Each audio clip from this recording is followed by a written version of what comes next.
សួស្តីអ្នកនាងថ្ងៃនេះខ្ញុំមកនិយាយអំពីការអាប់ដេត skin ខួបទី9ឆ្នាំរបស់ MLBB អញ្ចឹងណាហើយនេះគេពេលដែលយើងចូលមកដល់គឺខ្ញុំចូលមក event មួយនេះគឺមានគេឲ្យយើងដើររកកាក់ខ្វាញ់ដើម្បីបានជាមួយនឹង skin ហើយនៅក្នុងហាងមួយនេះគឺយើងអាចយកនឹងយកមកទិញផងដែរបាទ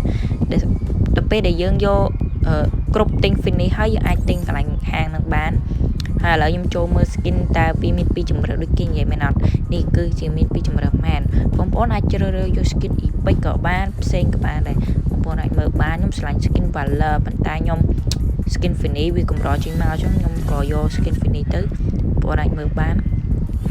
ហើយកន្លែងនេះគឺជាយើងដើររកកាក់ខ្វាញ់ដើម្បីសន្សំយកជាមួយនឹងអីគេនោះដើម្បីនេះហើយយើងពេលដែលយើងចូលមកដល់កន្លែងនេះគឺយើងអាចចូលទៅមើលហាងរបស់គេអញ្ចឹងណាទៅមើល shop របស់គេដើម្បីទទួលបានអានេះបងមកឥឡូវខ្ញុំទទួលបានមកប្រហែលជាមួយថ្ងៃគេទទួលបានតែ 4-5 ដងអីទេអញ្ចឹងខ្ញុំទទួលលុយហើយអញ្ចឹងគេឲ្យទទួលទីទេហើយកន្លែងហូបកាមេរ៉ានេះគឺគេយើងថតអីចឹងទៅផ្ញើគ្នាចឹងទៅហើយកន្លែងនេះគឺអត់ដល់ថ្ងៃទេបងអាចមើលបានបាទ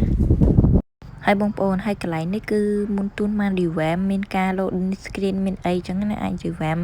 ឲ្យយើងមើលទៅប្លែកភ្នែកខ្លាំងមែនតើកន្លែងនេះគឺលុយខ្លាំងមែនតើមកឥឡូវវីដេអូខ្ញុំបានបញ្ចប់តែត្រឹមនេះសូមអរគុណដែលបានរងចាំទស្សនាវីដេអូរបស់ខ្ញុំជួបខ្ញុំនៅវីដេអូក្រោយ